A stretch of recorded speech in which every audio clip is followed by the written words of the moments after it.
welcome to another episode of the Celtic Forever podcast. Today we're here to talk about tomorrow's big game, Rangers versus Celtic at Ibrox at 12 o'clock kickoff. And to go over things with me, I've got John today. How are you today, John? Oh, good, Sander. How's yourself? Aye, okay. Just looking at the game tomorrow, looking at the lineups, looking at the injuries we've got, but we'll go through all that. How do you think it's going to go tomorrow, John? Oh, you're asking for an early match prediction here then? No, just how do you think it's going to go in general? Who do you think it's going to play, the new signings? As far as the new signings is concerned, I think Nat Phillips, I think he'll start. He's got to start, hasn't he? He's got to start, no other option but to play Nat Phillips at the back. Aye, so he's going to come in. And my concern with him is his lack of pace. I don't know if you've watched his compilation videos or whatever, but he just totally lacks any pace whatsoever. But what I do like about him, like I said in the last podcast, is he puts his body in the line. He's got really long legs for making the tackles. He's really good at timing them, you know. Yeah. Of the compilation clip I've seen anyway, I mean, he looked no bad at putting his body in the line, and I think he scored a couple of goals as well for corner kicks. So I look forward to seeing how he gets on. But we'll go through the lineup predictions in about 5 minutes. But before that, I just want to go through the injuries that both teams have got. Injuries for Celtic, obviously, long-term injuries to Carter Vickers and Naroki, and we've also got Hatate still out, and he's due back to actually to be on the bench on Sunday. He's available now. But he's no kicked a ball in 2 months, so as far as I'm concerned, he's still really on the injury list. So that's 4 main injuries we've got for tomorrow. Rangers' injuries are no injuries. They have no injuries whatsoever. They've got a full squad to choose from. So even the injuries is going against us. We've got a few injuries. Rangers have none. Obviously, no Celtic fans at Ibrox tomorrow. And I wanted to touch on the referee as well tomorrow. Don Robertson, self-confessed Rangers fan. That was always going to happen, wasn't it? I wasn't aware of who was the ref, to be honest with you. But it doesn't matter who the ref is, really. It's at Ibrox, and with no fans, I think it's doesn't make it any better. These are self-confessed Rangers fan, mind you, but I think they're all Rangers fans, aren't they? The way they act. I think most of them are Rangers fans, aye. I wouldn't say them all, but there's a lot. I think there's quite a few of them Rangers fans. But I don't know. I think he's available tomorrow, so he's going to be starting. No, starting on the bench. I mean, if I'm about to go through an early lineup for the more, it's obviously going to be Joe Hart in goals. It's got to be Nat Phillips in it. He's definitely starting. It's got to be. There's nobody else really. So you're going to have him, which is a concern because he's not played for a long time. But he must be match fit. So you're going to have Nat Phillips, and you're going to have what's his name, Lager Bielke beside him. Yep. And it's going to be Greg Taylor on the left, and it's going to be what's his name, Johnson on the right. I was going to say Mikey Johnson, no, Alistair Johnson on the right. Centre of the park, is it going to be same old in the centre of the park, do you think, though? So you're going to have McGregor, he's a starter. You're going to have O'Reilly starting. It's a pity Hatate's out. I think Hatate's a match changer for me. But obviously he's out injured. So it's going to be McGregor, O'Reilly. And is Iwata fit? Iwata's fit, aye. I would put him in there. Instead of Turnbull, I mean. Aye. Because Turnbull seems to be one that Rodgers likes to start, but I would like to see Iwata in there instead of him. If he's fit to play, I mean, I'm not really sure, but you're saying he is, so we'll go with that. Yeah. I would like to see him in there, would you? Are you talking maybe a 4-2-3-1? Having the two holding midfielders. Aye, but you're going to need it. I would like Aye. to see him starting, and I would.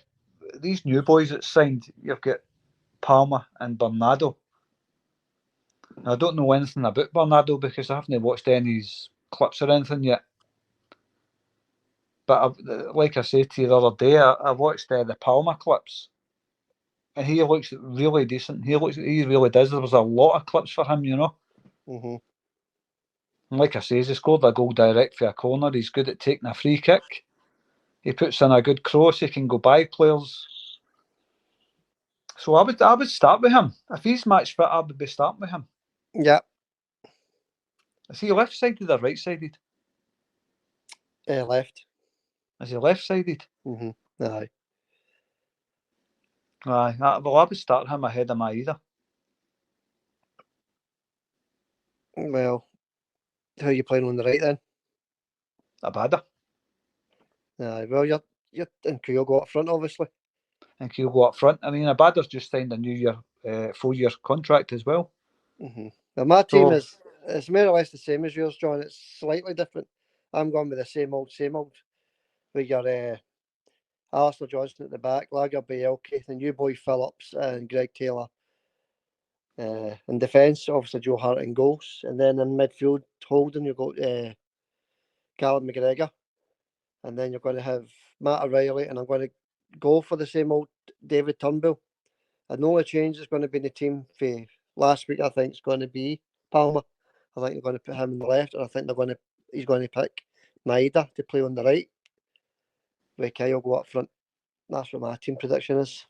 aye. Well, it's kind of similar, but Maeda, he's not been playing well at all, has he? That's why I would like to see him maybe get rested. Mm-hmm. But Turnbull, I can only hope and pray Rodgers doesn't start him tomorrow. Nah, I think he's really got any other. I think he's got any other option because Bernardo, he will just. I don't think that young boy can handle that poisonous atmosphere at Ibrox. You know, I would play Iwata where Turnbull plays. He's just a far superior player than what Turnbull's ever going to be. Yeah. And he's you can put him in many positions he'll play well, apart from defence, of course. But in the centre of the park, he's a good player. If you're going to do that, I would put Iwata in where McGregor is and push McGregor up one. So you've got McGregor and Matt O'Reilly further up the field. I think McGregor's always best when you push him up. Nah, I think that's when you get the best out of McGregor. So I would play Iwata in his role. Well, I think Callum McGregor's got to dominate that midfield. He's got to go in and he's been doing for the last 5 or 6 years and dominate the midfield. And if he does that, that's half the battle, and I think we could get a good result tomorrow if McGregor turns up. But both teams are obviously a form just now. Celtic getting beat by Kilmarnock and then drawn with St Johnstone last weekend, and then Rangers going to PSV Eindhoven and getting thrashed 5-1. Both teams are obviously a form. So it makes for a close game, I think. I think it's going to be a close game either way. One goal in it either way. I don't know. We go for early predictions, and who do you think? Aye, well, I says 3-0 the other day there, and apparently somebody in the comments didn't like that. So, I mean, can you not be honest and say what you actually think a prediction's going to be? Well, at the time, things were really bad. Rangers and they played PSV Eindhoven yet, and Celtic were off the back of 2 terrible results. Rangers were flying, winning every game. But things have changed since then, so predictions can change, can't they? Predictions can change, but I'm sticking with it. Aye, well, I've got to admit, I disagree with you, John. I don't think it'll be 3-0 to Rangers. Nah, I don't stick with it. I'm just saying that to annoy that guy in the comments. I'm no confident, put it that way. I'm no confident I win, but can we get a draw? I think you could maybe squeeze a draw tomorrow. I think you may be looking. The Celtic's not been good in front of goal the last couple of games. As you know, we've not scored a goal in a couple of games. So that's right. it's going to be, that'll surely not go in for 3 games. I don't think so either, no. So let's say. I think we're going to hit some form tomorrow, to be honest with Well, you. listen, obviously I want nothing more than Celtic to hit form, especially there. I would love Celtic to go there and win 3-0, 4-0 or whatever, but I think the best Celtic could manage this early in the season, and if we're just going to click into form, or just the start of clicking into form, you're probably looking at maybe a draw at the best for Celtic tomorrow. It's not going. I don't think it's going to be a hammering, but I think the best Celtic can hope for tomorrow is maybe 1 each. Mm-hmm. I think 1 each. I think it'll be a closer game than what I initially thought it was going to be. The more I've thought about it, but I'll say 1 each. I don't know. I've just got a wee feeling we're going to do it tomorrow. We've just obviously my prediction is different from what it was 3 nights ago. But I'm saying either a 1-0 or a 2-1 to Celtic. I think it'll be a narrow win. I think we'll come out of there with a very narrow victory. Don't get me wrong, John. I would take a draw as it stands right now. I would. No Celtic fans and all the rest of it. Referees, VAR, everything else that's going to go against us. I would take a draw now, but I've just got a wee sneaky feeling we could come out of there with a wee result tomorrow. I hope so, aye. It's a big ask, isn't it? See, this is the thing that's preventing me from saying Celtic will win there tomorrow. The biggest thing there's a couple of things preventing me from saying Celtic will win tomorrow, and the first one is obviously no fans. That's a very, very tough place to go, even with fans. Mm-hmm. But we went there the end of last season, sure, we get beat 3-0. Yeah. So you're looking at the more no fans again. That's the thing that's thrown me. There's no fans again. How will the Celtic players cope with that? It's a big ask. It's a big ask. That's why I'm saying I think the best we can hope for is maybe a draw there tomorrow. And there's obviously, this team hasn't gelled yet. But like you says, it could all start tomorrow. They could click into form tomorrow and sneak a draw or sneak a win. You don't know. It's hard to make a prediction on it because of the no fans. This is the thing that makes it hard. Aye. No, it's you've got the new fans, and you've got the new players that Celtic have signed as well. Are they going to start? Are they going to be on the bench? You don't know. You don't know. Predictions are predictions. They're exactly what it says. They're predictions. But don't know. It's just your personal prediction. Well, you've got to be careful with predictions because people get angry when you make a prediction. You know, they kind of see it as gospel. I'm going to say the best Celtic can hope for tomorrow is a draw. But if we could push it a wee bit more, some of the players that have not turned up the last few weeks, they actually turn up tomorrow. I think we could get out there with a wee one. But we'll wait and see. We'll wait and see. If we come out to Ibrox tomorrow, we're still top of the league. I'll take that all day long. Oh, of course, aye. That's what I'll take. I'll be happy with a draw tomorrow. I can only hope for that. Anything beyond that, that's good for me. And we'll leave the predictions at that because, you know, it makes people angry. But we'll move on to the transfer window last night. And what I'm going to do actually is go through the players that have come in and the players that have left, right? The players that have come in are Palmer, Naroki, Yang, Lagerbielke, Tilio, Thiago Holm, Kwon, Iwata got signed on a permanent, Nat Phillips and Bernardo. That's your 10 players that have came in.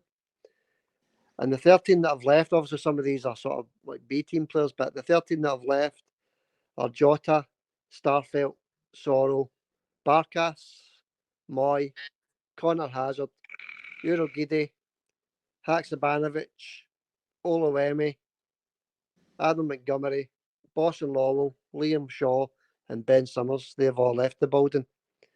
There's quite a bit of business actually been done there, John, isn't there?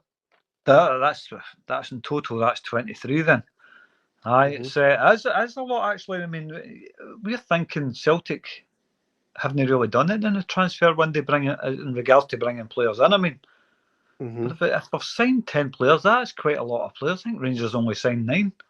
Aye. But what Celtic failed to do in the transfer window is the thing that's annoying me. We failed to get another keeper in, and we failed to get a left back in, Aye, and and a another striker, striker. another Aye. striker. Yeah. Talking about goalkeepers, I see we've been linked with Kasper Schmeichel. He's been released, so he's a free agent, and Celtic can sign him at any time. And I think Celtic are keen on him. That was in the news of the day. I seen that. He's a great goalkeeper, Kasper Schmeichel, isn't he? 34 They years didn't. old. Would you take him? Would you I take him? would take him in a second. You'd have Joe Hart and Kasper Schmeichel, 2 Premiership level keepers. You know, I mean, a lot of people give Joe Hart flack. Joe Flack's the new guy we've got around. Well, why don't we just call him Joe Flack from now on? A lot of people have gave Big Joe a lot of flack, Aye. but he's still a good keeper, Amy. I still like Joe Hart.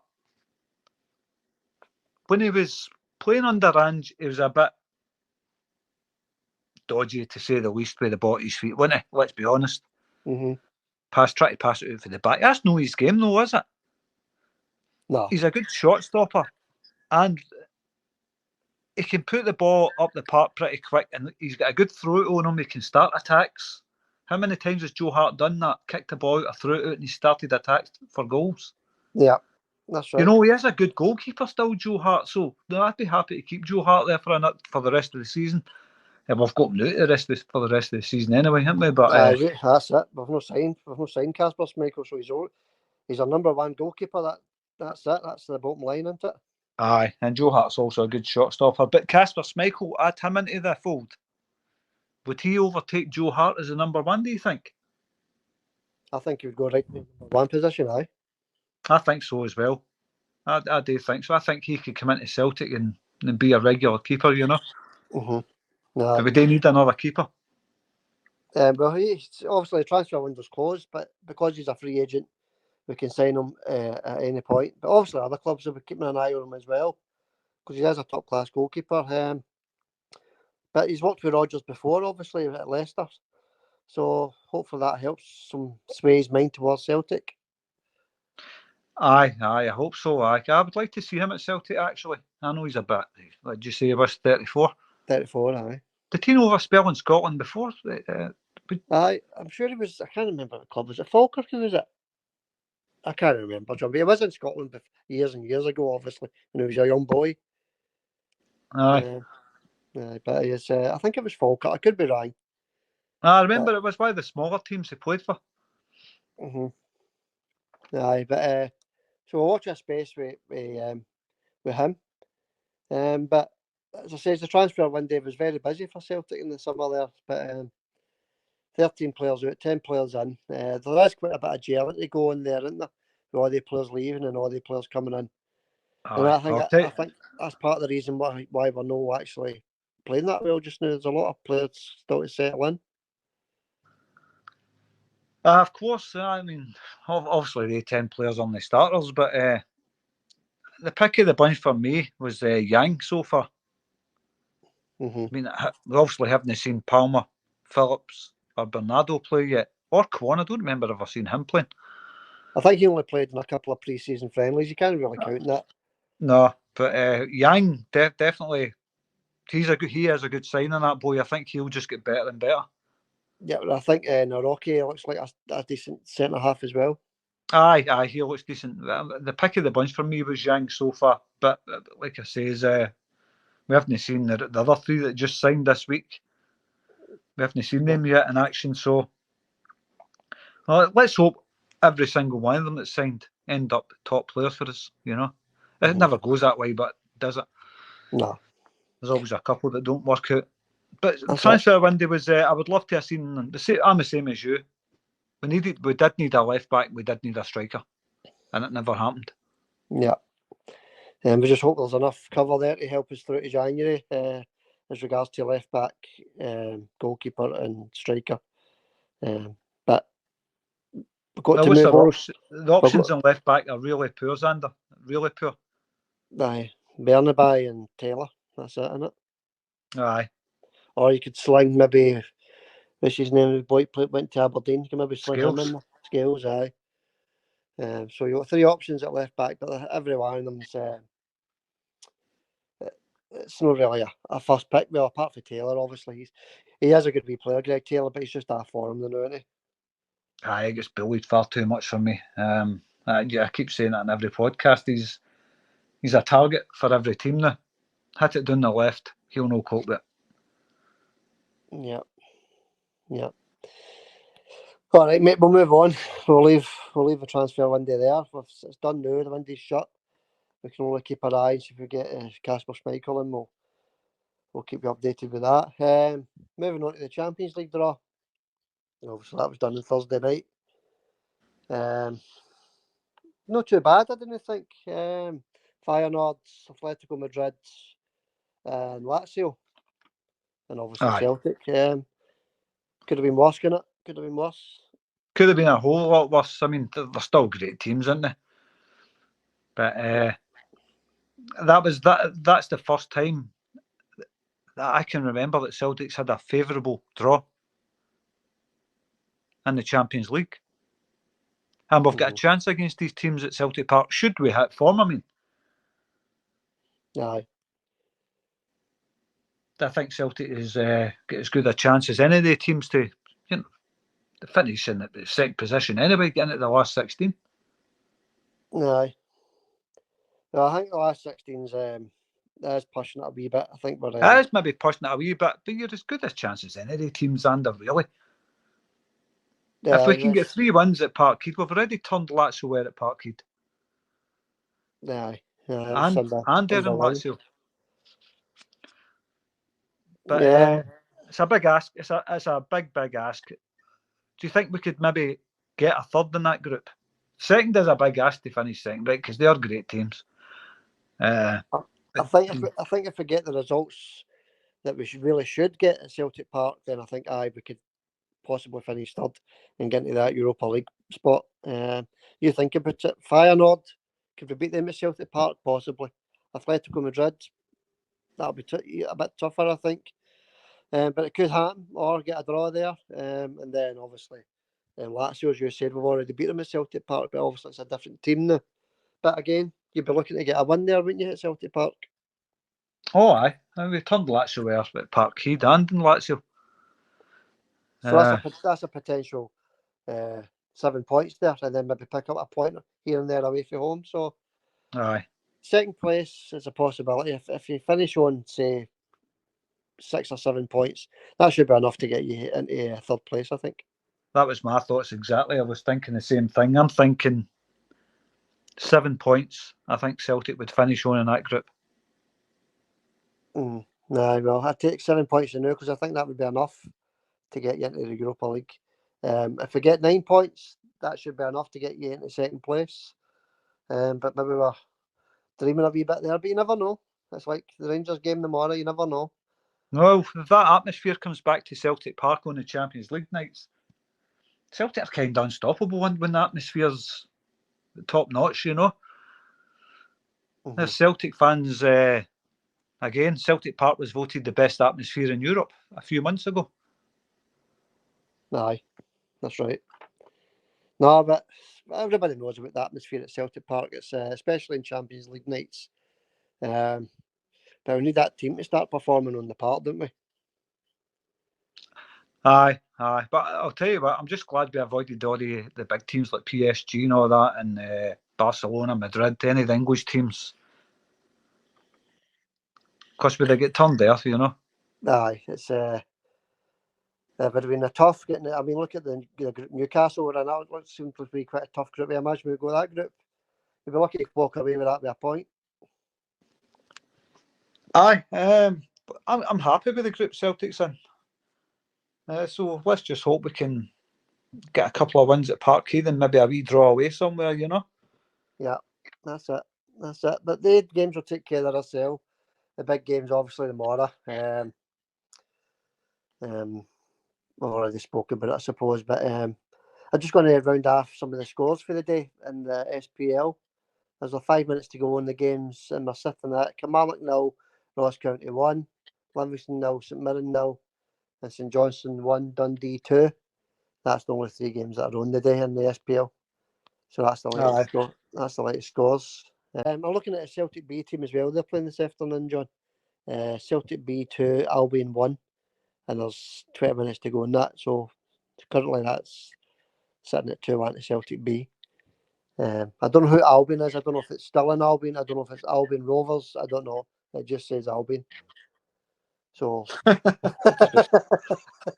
don't know There's a new team called Albion. I don't know. I don't know who Albion are. I don't know if it's still in Albion. Maybe somebody can leave a comment and let us know.